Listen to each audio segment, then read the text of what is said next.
배우자의 배반이라는 트라우마를 경험하고 힘든 위기를 잘 극복한 사람들에게는 공통점이 있다. 어떠한 경우라도 자기 자신에 대한 존중과 자기 정체성을 잃지 않는다. 또 사건을 기억 속에서 지워 버리려고 하기보다 자기 인생의 한 부분으로 받아들이려고 노력한다는 점이다. 허무주의와 비관주의에서 벗어나 주변과 타인의 따뜻한 관심과 지지를 받아들이기 위해 노력하는 사람들이 위기 극복에 성공한다.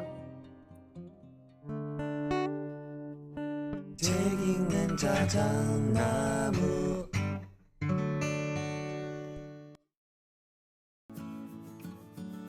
안녕하셨습니까? 모두의 아저씨 책 읽는 자작나무입니다. 제목에 모모의 두 얼굴 이런 식으로 나오면 좀 흠칫해지지 않습니까? 어디 사이코 영화나 드라마 같은 데에서 볼 듯한 그런 단어잖아요. 그런데 말입니다. 가족은 어머니 품속처럼 언제든 돌아갈 수 있는 아늑한 둥지여야 되잖아요. 아무 조건 없이 나를 무한정 사랑해주는 곳이라고 하는데, 아니 어떻게 이런 흉악스러운 이름을 가져다 썼나 하면서 살짝 놀라다가 어떤 영화에선가 들었던 대사가 생각났습니다.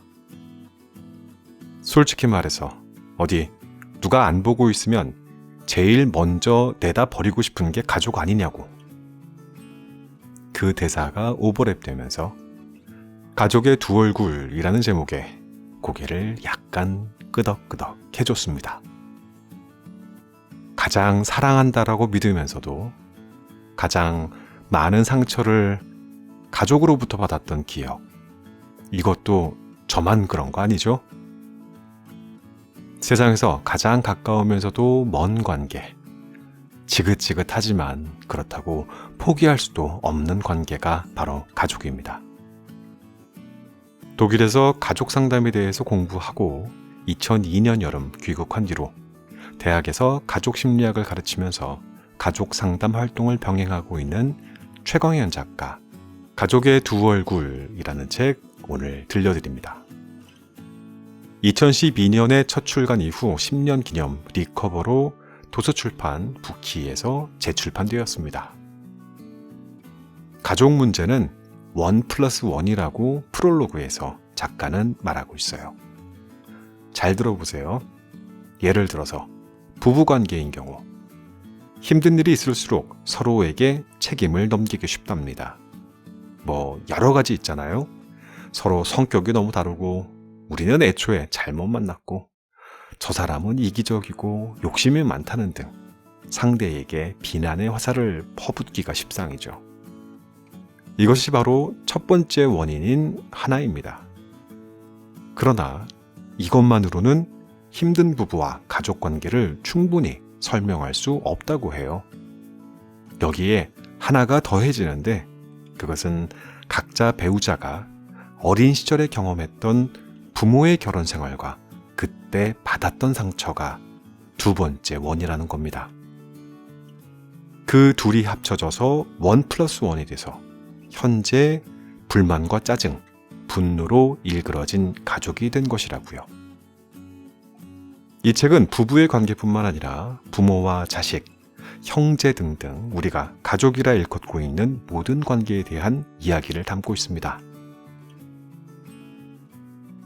책의 구성은 1부 어린 시절의 나를 돌아보다, 2부 배우자 선택의 숨은 이유, 3부 상처를 주고받는 가족, 4부 행복한 가족의 비밀, 이렇게 구성되어 있고요. 거의 모든 심리학서에서 말하고 있는 공통점이 있죠. 내가 어떠한 이유에선가 편치 않은 상황이 있다면 일단 무엇 때문인지를 알아야 하는 것이 먼저예요. 무엇 때문에 내 마음이 괴로운지 그 괴로운 대상을 직면해야 그것에 대한 솔루션을 찾을 수 있잖아요. 그런데 그거 솔직히 쉽지 않습니다. 내가 뭐 때문에 아픈지 알면서도 어떤 날에는 모르는 척하면서 살기도 하고요. 또 어떤 날에는 진짜 몰라서 쩔쩔맬 때도 있습니다. 안타깝지만 내가 질문하지 않으면 답을 구할 수 없는 세상입니다. 그래서 오늘 저는 그 문제를 다루고 있는 3부에 조금 더 초점을 두고 읽어 드릴까 합니다. 그리고 마지막 솔루션 파트에 있는 4부에서 사랑을 주고받는 관계통장이라는 챕터로 마무리할 겁니다. 오늘도 끝까지 함께 해주십시오.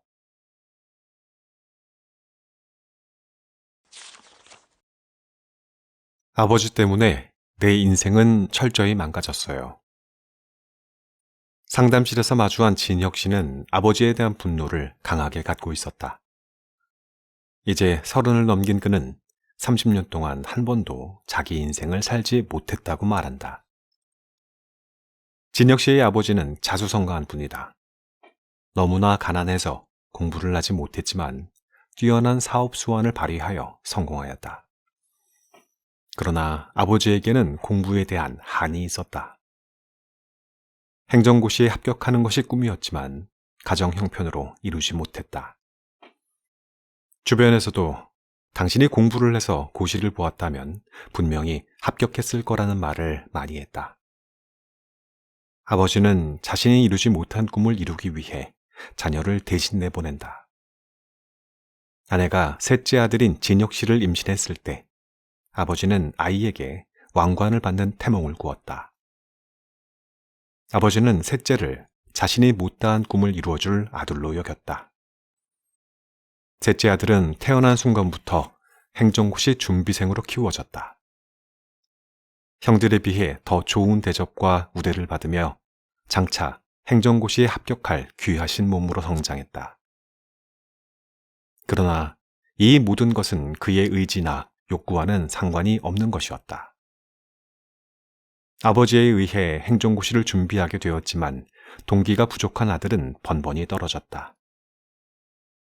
고시 공부에 지쳐 아버지의 반대를 무릅쓰고 회사에 취직을 하였지만 아버지는 여전히 회사를 그만두고 고시를 준비하라고 윽박지른다. 자신의 인생을 빼앗아간 아버지에 대한 원망, 한편으론 아버지의 꿈을 이루지 못했다는 스스로에 대한 깊은 죄책감과 자책감으로 진혁 씨는 이중의 고통을 받고 있었다. 스티얼리는 부모의 못 이룬 한을 이루기 위해 한 번 위임된 자녀는 자신에게 주어진 사명에서 벗어날 수 없다고 말한다. 그는 이와 관련해서 탈출죄라는 표현을 쓴다.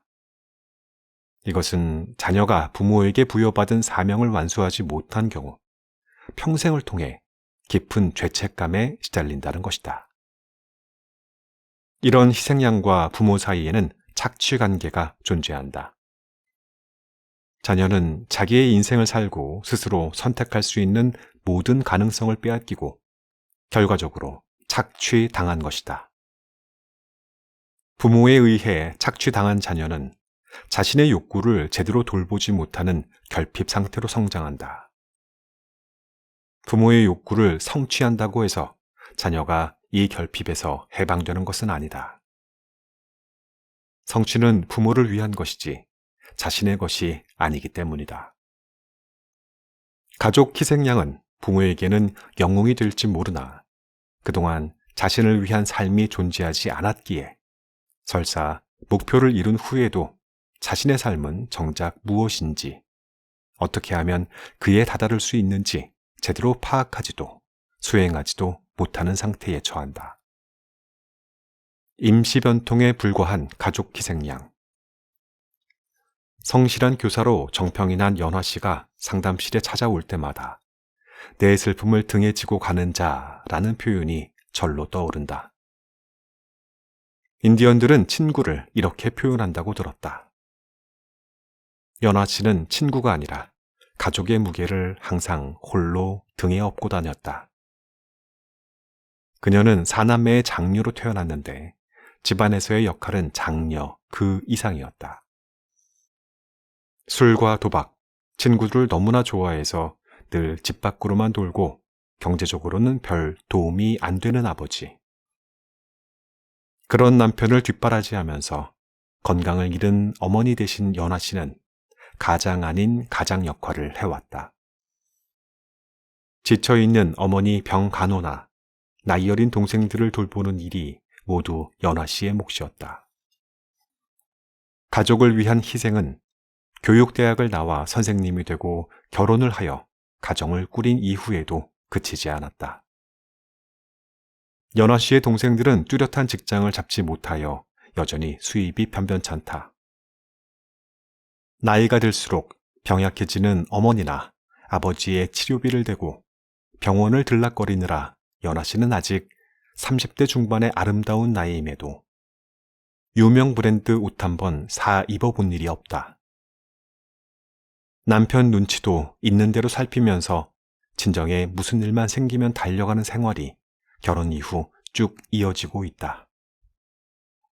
가족들에게 연아 씨는 물론 영웅이고 슈퍼맨, 아니 슈퍼우먼이다.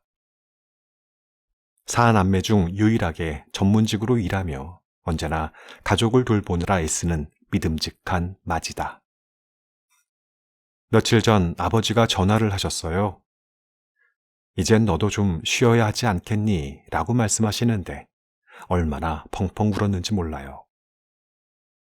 슬픔을 등에 업은 연아 씨의 심정에 충분히 공감이 갔다. 걱정스러운 마음에 이젠 너무 가족만 걱정하지 말고 마음을 편하게 가지세요 라고 말해 주었다. 그런데 선생님, 이젠 제 자신을 멈출 수가 없어요. 제가 없으면 친정 식구들이 다 무너지지 않을까 너무나 불안해지는걸요. 가족 희생양으로 살아온 연아 씨는 동생들이 모두 성인이 된 상황에서도 여전히 예전 관행에서 좀처럼 벗어나지 못한다. 어떻게 하면 연아 씨가 가족 희생양의 역할에서 벗어나 자유로운 삶을 살 수 있을까? 연아 씨는 먼저 과감하게 등에 업고 있는 불안과 책임감을 잠시 내려놓을 수 있어야 한다. 일반적으로 가족 희생양의 역할을 하는 사람들은 내가 이 일을 하지 않으면 가족이 흔들리지 않을까 염려한다. 그러나 사실 가족 희생양이 가족의 문제를 근원적으로 해결해 주지는 못한다. 다만 문제가 드러나지 않게 또는 임시적으로 문제를 덮도록 간신히 버텨줄 뿐이다. 연아 씨만 해도 진작 가족 희생양 역할을 중단했다면 훨씬 빨리 아버지가 정상적인 가정생활로 돌아왔을지도 모른다. 또한 이미 성인이 된 동생들도 언니 또는 누나인 연아 씨에게만 기대지 않고 제 힘으로 서려고 더 노력했을 것이다. 분명 인디언들이 친구를 대하듯이 서로가 서로의 슬픔을 등에 지고 가줄 수 있다면 그처럼 아름다운 관계도 없을 것이다. 그러나 염려스러운 마음에 아무리 대리 역할을 하려 해도 자녀는 자녀일 뿐 부모가 될 수 없다. 가족 관계에서 스스로 맡아야 할 그 이상의 역할은 내려놓는 것이 바람직하다. 저마다 자신의 역할을 인식하는 바로 그 지점에서 오히려 가족의 긍정적인 변화가 시작된다.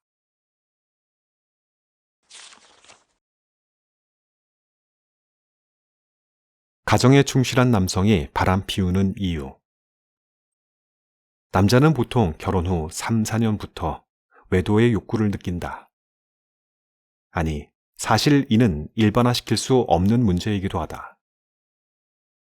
예외적이긴 하지만 자신의 결혼식장에 하객으로 온 아름다운 여성에게 마음을 빼앗겨 외도의 욕구를 느끼는 경우도 있으니 말이다.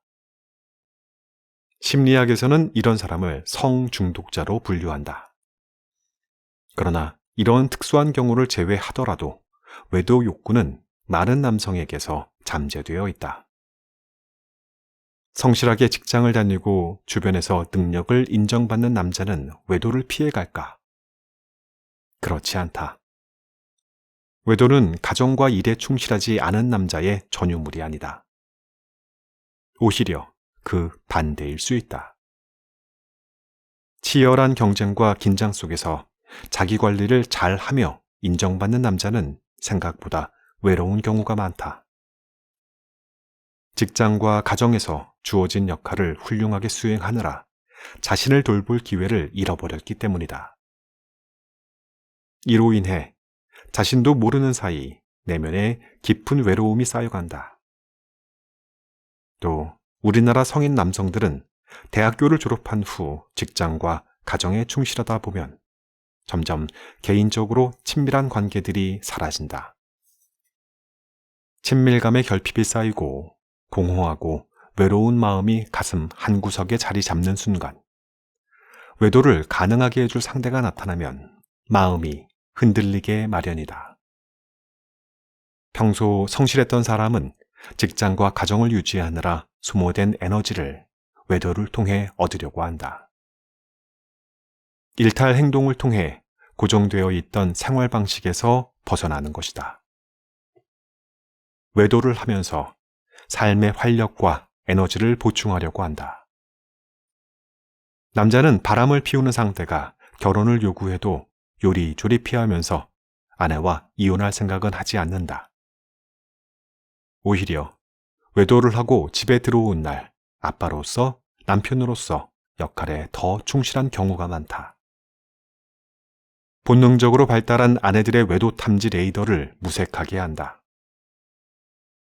외도하는 남자들이 이런 능력을 발휘하는 것은 지능적이거나 상습적이기 때문보다는 아내와 아이들을 잃고 싶지 않은 바람 때문이다.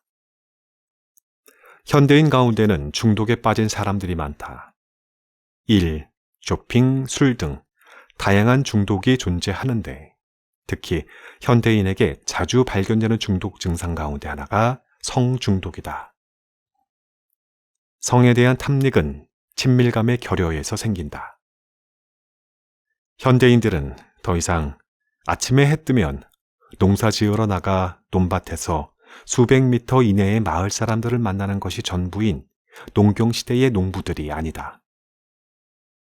수많은 인간관계와 세분화되고 전문화된 다양한 업무에 시달린다. 농경시대의 여유와 단순 소박한 마음가짐을 기대할 수 없다.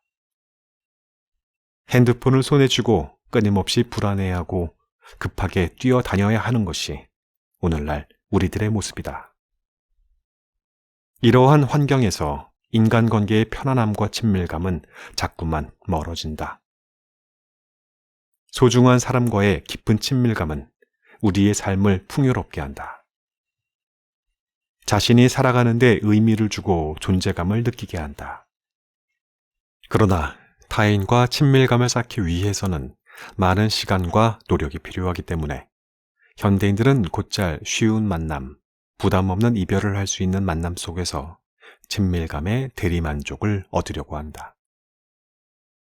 왜곡된 성에 대한 열망은 그만큼 현대인들의 고독과 불안을 대변한다. 아내는 가족일 뿐이다. 부부간의 가슴 설레는 사랑의 유효기간은 2년 반이라고 한다. 10년, 20년을 함께 살았는데도 여전히 청춘 남녀로 만나 사랑에 불이 붙을 때처럼 흥분되고 땀이 난다면 오히려 생명이 단축된다. 사실 열애에 빠졌을 때의 우리 몸과 호르몬, 뇌의 작용은 상당히 비상 상황이다. 결혼 이후 시간이 지나면서 남자들에게 아내는 가슴을 설레게 하는 여성이기보다는 편안한 가족이 된다. 더 심한 경우 아내가 어머니처럼 느껴지기도 한다. 기혼 여성들이 남편 흉을 볼 때 남편이 애 같다라고 평하는 경우가 흔하다. 남성은 어린 시절 어머니에게 했던 유아적 행동을 아내와의 관계에서 무의식적으로 재현하려는 경향이 있다.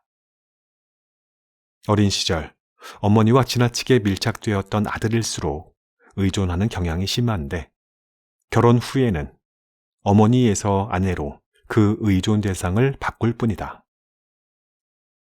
남자가 아내 몰래 바람을 피울 때 아내에게 미안함과 죄책감을 갖지만 이것은 마치 청소년 시절 어머니를 속이고 친구들과 약간의 일탈 행위를 할 때 느끼는 죄책감과 비슷하다.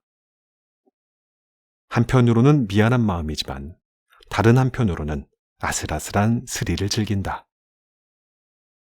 막상 바람을 피우다가 아내에게 발각되고 이혼 요구를 받으면 남자들은 무척 놀란다. 아내가 자신을 떠날 수도 있다는 사실을 전혀 생각하지 못했기 때문이다. 그럴 수밖에 없는 것이 어머니는 아들이 잘못하면 꾸중을 하고 혼을 내지만 관계를 끝내거나 버리지 않는다.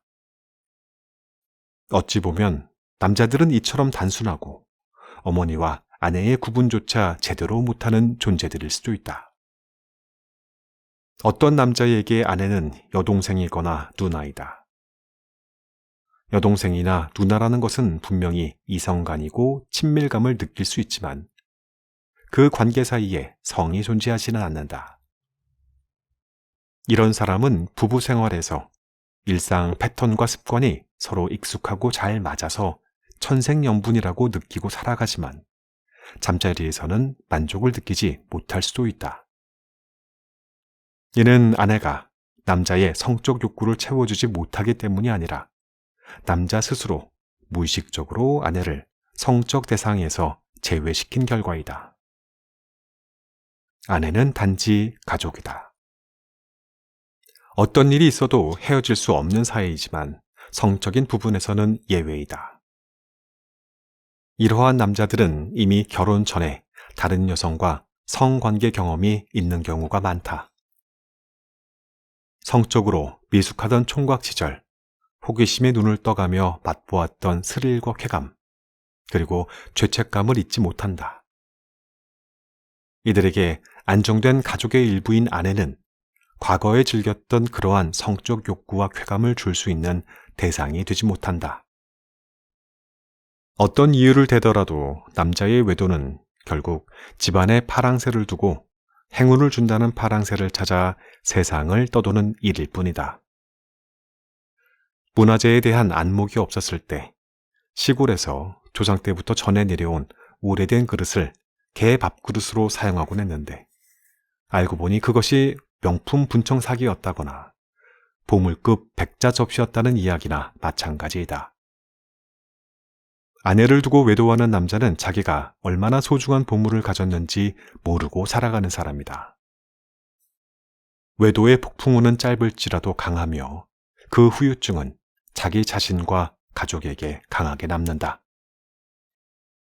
만약 외도 사실이 드러나지 않고 한순간 눈이 맞은 상대와 소위 쿨하게 잘 헤어져서 아무 일 없다는 듯이 일상으로 돌아온다면, 완전 범죄가 된다면 외도는 한 번쯤 즐길 수도 있는 행위일까? 프로이트는 그의 정신분석 작업의 목표를 건강한 일과 사랑을 가능하게 하는 데 두었다.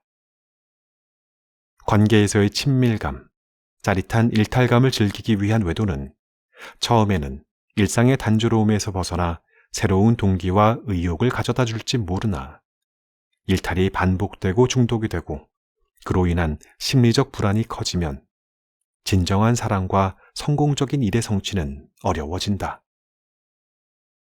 우리에게 사용 가능한 에너지는 한정되어 있기 때문이다. 외도의 욕구는 그만큼 값비싼 대가를 치른다. 세상에는 공짜가 없는 법이다. 배우자의 배신이라는 트라우마. 박 씨는 남편의 외도로 자신이 얼마나 상처를 받았는지 솔직하게 감정을 드러내고 남편은 충분히 공감하고 인정하는 시간을 갖는 것이 필요하다. 외도 기간이 10년이면 치유에 걸리는 기간 역시 10년이라는 말이 있다. 진심으로 용서가 되지 않는 아내는 수시로 화난 감정이 폭발하기도 한다.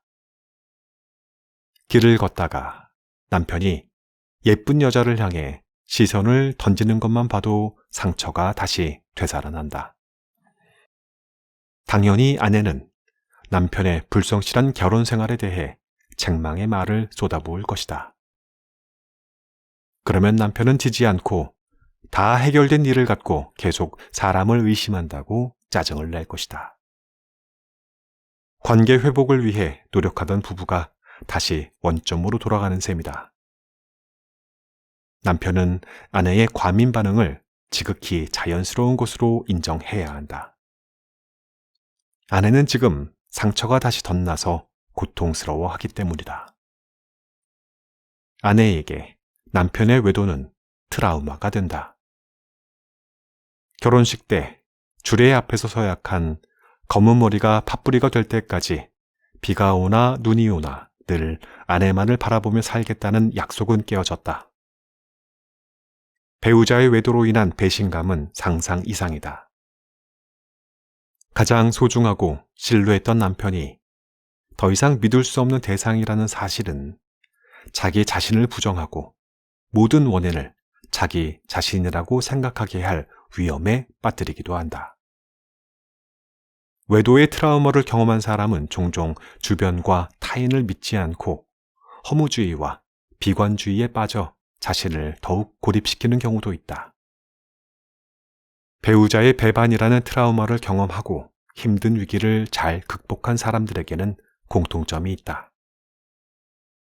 어떠한 경우라도 자기 자신에 대한 존중과 자기 정체성을 잃지 않는다.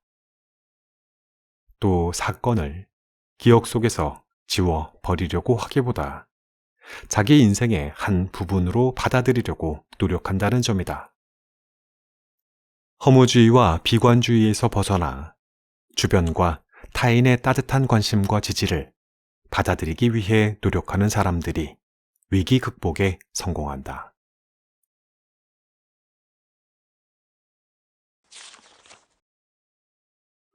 사랑을 주고받는 관계 통장.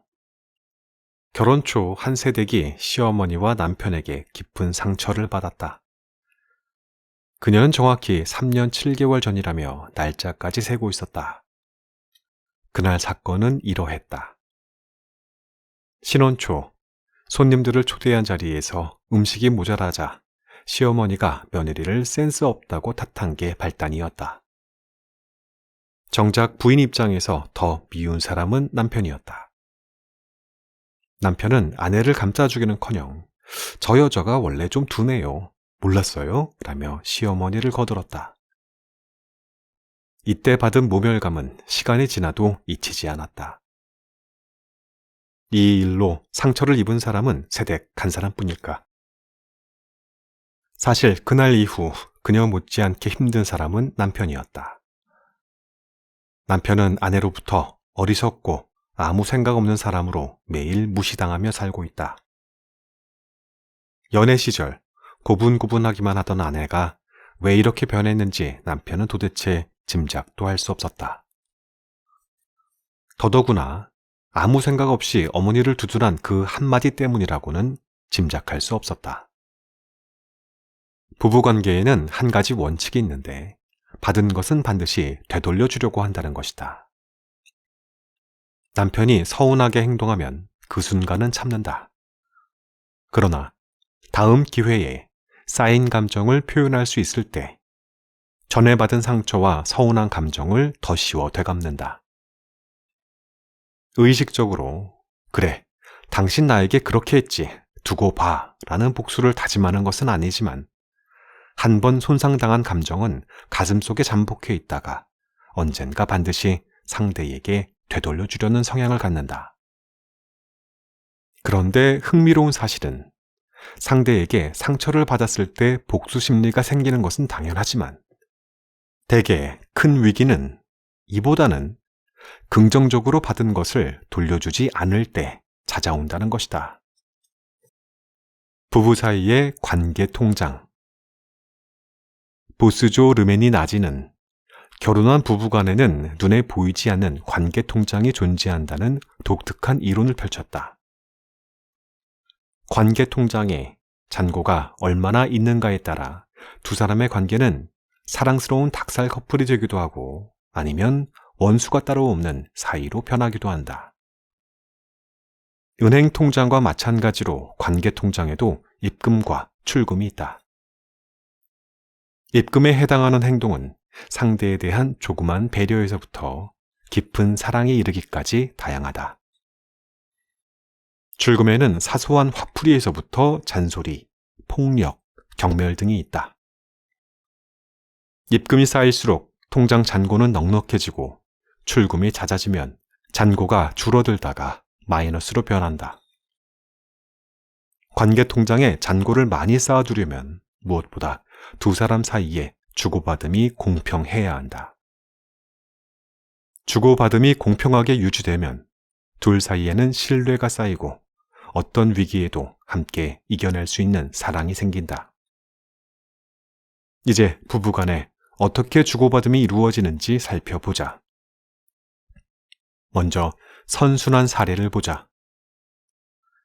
남편이 한 달 동안 성실하게 일해서 월급을 받아왔다. 이때 남편은 아내에게 주고 아내는 받은 것이 된다. 힘들게 돈을 벌어온 남편이 고마워서 아내는 다음 날 아침 평상시보다 일찍 일어나서 남편이 좋아하는 음식을 준비하였다. 이제 아내는 다시 남편에게 받은 것을 돌려주었고 남편은 받았다. 이렇게 주고받음이 상호작용으로 이루어질 때 관계 통장에는 잔고가 지속적으로 쌓인다. 남편이 식사를 하면서 일찍 일어나서 수고한 아내의 등이라도 두드려주면 다시 남편은 관계 통장에 입금을 한 것이고 사랑을 돌려받은 아내는 또 남편을 위해 무엇을 할 것인지 행복한 고민을 한다. 이런 부부는 충만한 사랑과 행복감을 느낄 수 있다. 반면 악순환의 경우를 보면 선순환과 차이는 간단하다. 남편이 식탁에 앉아 식사를 하고 있다. 아내는 모처럼 일찍 일어나 솜씨를 발휘한 음식에 대해 아무런 말이 없는 남편이 답답해서 한마디 물어본다. 여보, 음식이 입에 맞아요? 그런데 돌아오는 대답이 심드렁하다. 맞기는 뭘, 그냥 먹는 거지. 아침 시간이 썰렁해진다. 주고받음의 균형이 깨지는 순간이다. 아내는 남편에게 받은 것을 돌려주었고 이번엔 남편이 아내에게 받은 것을 돌려줄 차례였지만 이 순환이 깨지면서 서로에 대한 미운 마음이 연달아 뙬리를 튼다. 이것이 부부관계를 해치는 근본 원인이다. 공평하게 주고받아 관계 통장에 잔고를 많이 쌓은 부부는 어떤 위기가 오더라도 견딜 수 있는 힘이 생긴다.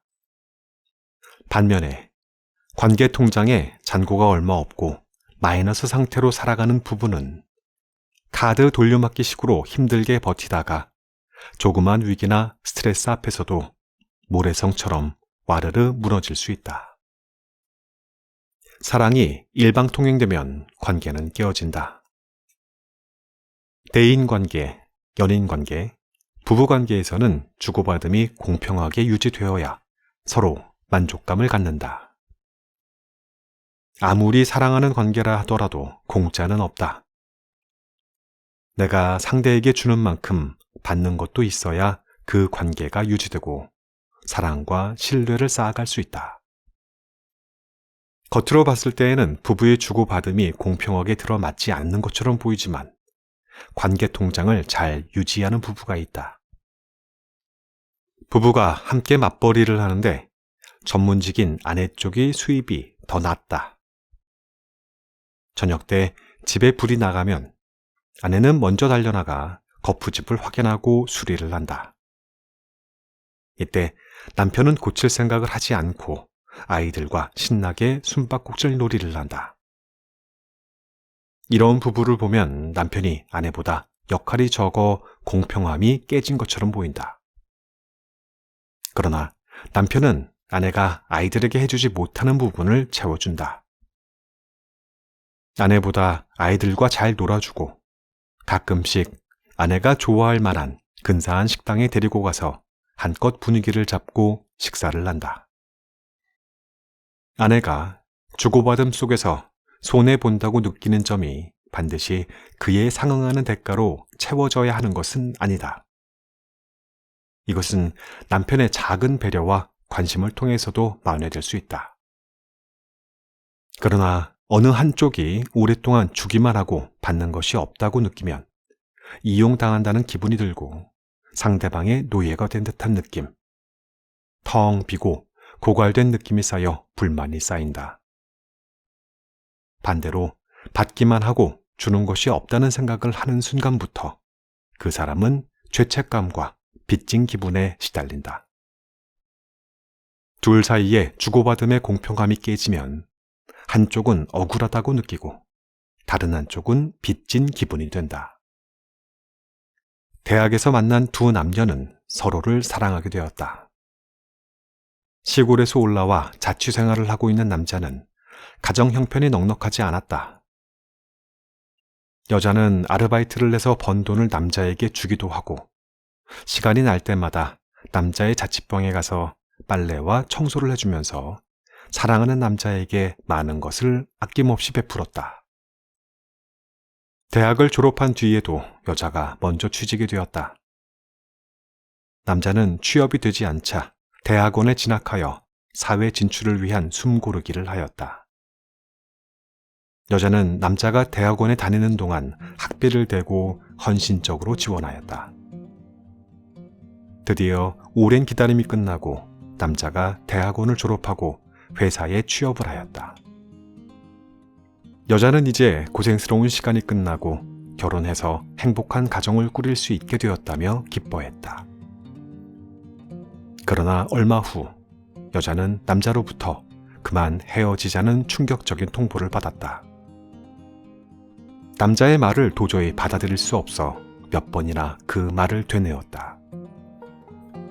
대학에서 만나 서로 사랑을 가꾸고 지금까지 남자가 자립할 수 있게 헌신적으로 도운 결과가 이별이라니 여자는 믿기지 않았고 어디서부터 무엇이 잘못된 것인지 알 수 없어 공황 상태에 빠졌다. 그렇다고 남자에게 다른 여자가 생긴 것도 아니었다. 남자는 시간이 흐를수록 마음이 무거웠다. 여자친구에게 늘 받기만 하는 관계였기에 마음의 빚 때문에 여자친구 보기가 힘들어졌다. 그녀 앞에만 가면 빚진 기분에 시달려야 했다. 남자가 원하는 것은 아무런 정신적 채무 관계가 없는 동등한 남녀 관계였다. 그는 자신을 오래 믿고 지원해준 여자친구에게 고마웠지만 한편으로는 늘 부채의식이 따라다녀 괴로웠던 것이다. 부채의식에서 벗어나고 싶은 것이 그의 마음이었다. 사람의 관계란 묘한 것이어서 한쪽이 지나치게 주기만 해도 위태로워질 수 있다. 받기만 한 쪽은 고마움은 알지만 관계를 청산함으로써 마음의 부담을 털어내고픈 유혹에 시달린다. 따라서 진정으로 상대방을 사랑한다면 내가 가진 모든 것을 상대에게 주어서는 안 된다. 사랑에도 요령이 있다는 것은 이럴 때를 두고 하는 말이다. 사랑하는 이에게 조건 없이 아낌없이 베풀어 주되 상대가 부담을 갖지 않고 다시 내게 돌려줄 수 있는 범위를 생각하는 현명함이 필요하다.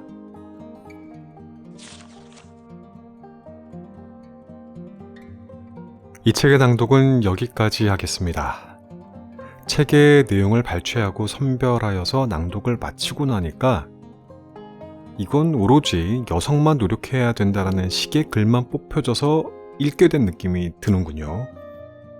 책에서는 당연히 남편 또는 아빠가 들어야 할 내용들도 많았는데 아무래도 저희 채널이 여성 구독자분들이 많아서였는지 제가 그렇게 무의식적으로 약간 편향되게 낭독을 하게 된 것 같아요.